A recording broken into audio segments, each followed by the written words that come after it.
In this podcast episode, I'm lucky enough to be joined by Brighton Seafront officer, surfing dad of 3, and my best mate, Adi. Amongst other things, he's going to answer the 5 questions most searched online about becoming a dad. Did you hear about the ski trip? It started off fine, but then it went downhill fast. When did you first become a dad? 2007. Feels like a lifetime ago. Yeah, I bet it does. And when you became a dad, did you feel prepared? Did you feel ready to be a dad? I don't know if you can be prepared. It was a conscious decision. We'd been married for a year, so it wasn't a surprise. But no, I wasn't prepared. No, I think you're right. I don't think anyone can actually be prepared for the lack of sleep, lack of finances. Everyone says, "Oh, congratulations! Well done." And what they're thinking is, that's the last time we're going to see you for 3 years. At You're least. You're going to be at work or trying to get some sleep somewhere. It's a joy, but it's hard work. Yeah. You've been a dad now for how long? How old's your oldest? The oldest would have been starting university. She's doing a foundation year, so she's 18. And my second is 16, and my youngest is 13. Wow. So yeah, you're a veteran of parenting. I bear the scars. I'm making it sound awful. It's just the best thing. It's just hard work. No, I think what's helpful, and the whole reason I wanted to do this is to give first-time dads a bit more of a truthful, actual warts and all. Because yeah, it is joyous. It is full of joy, but it's also full of frustration and stress and worry. I think if you're much What better, I'd be boring otherwise. I mean, I'd just be doing the stuff I'm doing now and having loads and loads of free time and not really having people to share it with. yeah, I think every now and again it just gives you massive payback without you even really realising it. Like when the kids get exam results, or like Ollie phoned up the other day and told me he'd got into the A team at football, which I know a small thing, but for him that was massive. no, for his That's life, great. that's massive. It's West Ham massive, and that's great news. He'd probably get into the West Ham team at the moment, But actually. anyone can get into the West Ham team. There's definitely a space in midfield, I think. Yes. Next question. What advice would you give yourself if you go back in time about you're about to become a dad? Make loads of lasagna in advance, because things like cooking that you take for granted, suddenly you don't have time to do that because literally you're chasing your tail. Obviously, you need to spend a lot of time with your wife during the whole run up to the birth, but you also need to get some money behind you, because you don't really know how that transition from not having kids to having kids is going to work out. And having more money is definitely going to be a help at that point, because you might have to be around the house a lot. You're going to be around the house a lot more than you were, and working less. So as soon as you find out, get busy working and try and get some cash in the bank. That's good advice, because you can never have enough money, certainly when you become a dad. Everything suddenly just starts to multiply. Yeah. You spend money a lot quicker than you can earn it quite a lot of the time. Question number 3. What will becoming a dad do for your life? How will it change you as a man? Well, it suddenly makes you realise that your life it's not the number one. Your responsibilities have suddenly grown, and you've got people in your life now that are totally dependent on you. So what I want to do doesn't really matter. I've got to make sure that the stuff that needs to get done for the kids gets done, importantly. So you kind of realise that they take priority. So once you've made that decision, you kind of have to back it, really. How do you go about factoring in? Because I think a dad's mental health, sadly, just because of the way the world is often not considered a priority. But unfortunately, in that a dad is either one or, if not, the person supporting the family financially. How do you make sure that you actually prioritize that element of your life? Yeah, good question. You need to find at least something in your week that gives you a reward.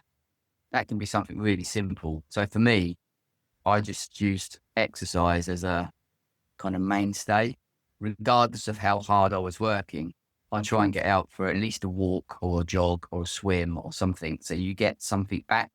And that really helps me try and stay on an even keel, because necessarily some of the things you were doing to enhance your mental health, you're probably not. Like I spend a lot of time surfing, and you just generally can't just drop everything every time there's waves and go off surfing, which is what I would have done. You can't do that. So you have to factor in other stuff to give you a payback. Yeah, and I think parenting, as you said, is very much an investment. It's like the payback tends to be when they're older, when they're teenagers. Once you've done a lot of the just work, a lot of the messy work, it's when they're actually you can actually have conversations with them, and you When know, they get to secondary school, by then they're getting up, pretty much feeding themselves and clothing themselves and getting out of the house. That's an amazing feeling, because you're like, wow, I've created this individual that can actually be reasonably self-sufficient, and you get a lot of time back. So you start getting your what were your routines back in place. So it's a little bit easier to do some of the things you were doing previously. That period from say 0 to 12 is the hard yard, depending on how many children you have. So that's yeah. stretched out if you've got multiple kids. In our case, it's taken 15, 16 years to get to that point where they're all reasonably self-sufficient.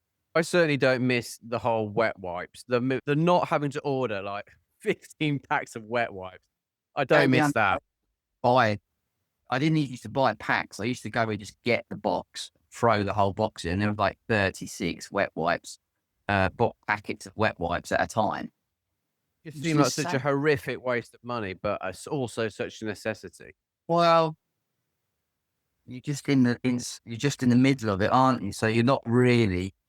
I mean, you were so committed financially. Wet wipes was at the very bottom of what of things we were not going to skimp on. That was a small beer problem.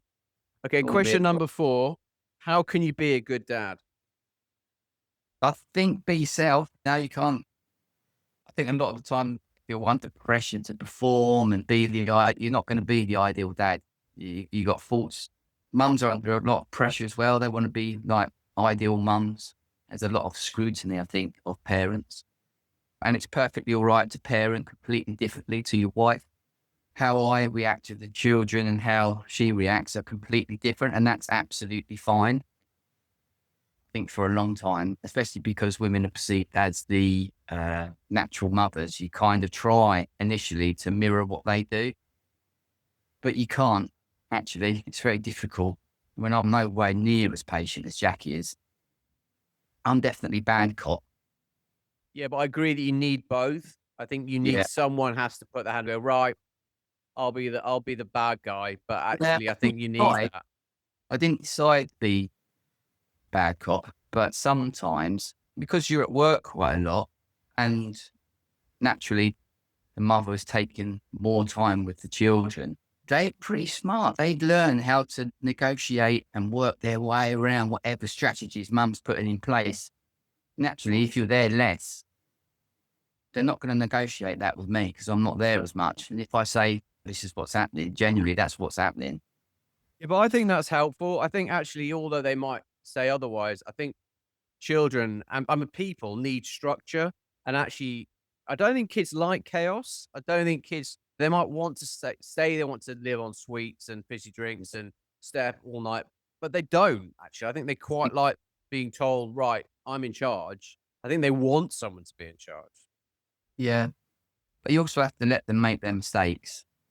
They're not going to be perfect kids. Just like everything, you tend to learn best when you've got experience of it. We could see that one of the kids was struggling when she was out with her friends and stuff, like to sleep at different places. She'd get a bit anxious, but you've got to let them go through that process and then struggle the following day because they haven't slept much.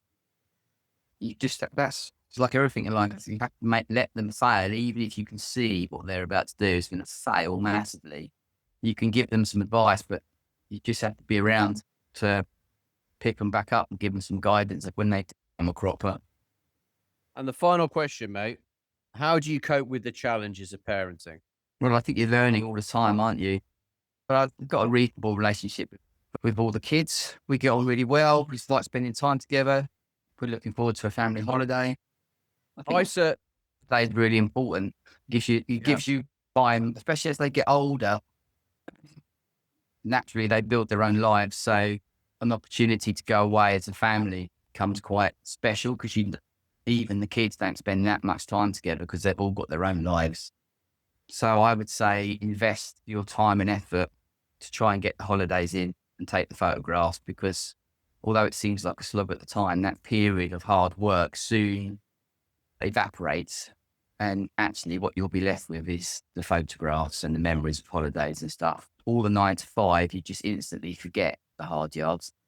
Yeah, I agree. I mean, I'll be honest, certainly we took the kids to the Isle of Wight, and the idea of taking 3 kids and a golden retriever on the ferry and then basically camping for a week was I'm like, apart from the expense, just the stress of it, actually, it's still a thing the kids talk about now. They Yeah, still, like, refer back, and there's lots of jokes, and when we're sat round and if you don't physically go away from where you live and your job and those stresses, responsibilities, you're just living them. And yeah. actually, when you're physically not there, you do kind of reconnect and get to know your family and your kids. Really important. It's they're super valuable times, and like you won't be able to afford it. So don't think it's going to be, something you can just factor in at some point. You're going to have to try to plan for it and put the money aside, even if it's really difficult, because it is completely invaluable and it gives the family a focal point. Yeah. The one thing Think, I would certainly say, and I agree with you, holidays are really important and a really good way of coping with parenting.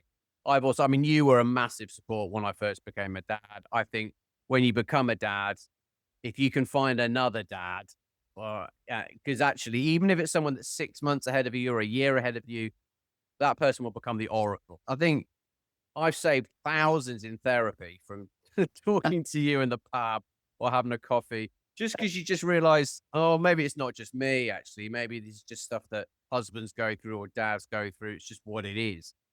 yeah, I think that's, you know, something that maybe has changed a bit in the last, say, 10, 15 years, is that we're a bit more open. I think maybe our parents were more guarded. I don't know.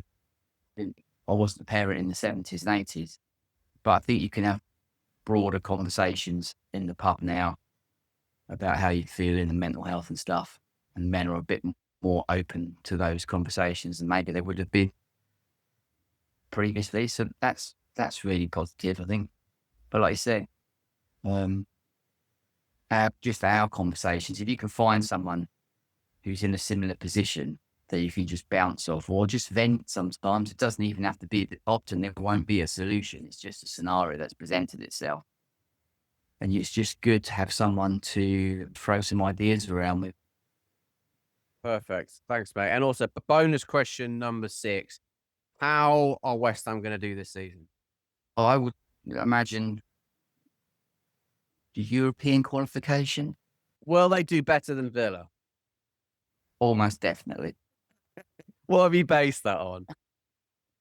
Pure hope. Hardened loyalty. That's it, yeah. I used to hate facial hair. Then it grew on me. If you're a dad and might feel kind enough to support me by having a chat with me over a Zoom to tell your story, please let me know in the comments below. I spent the whole night wondering where the sun was. Then it dawned on me.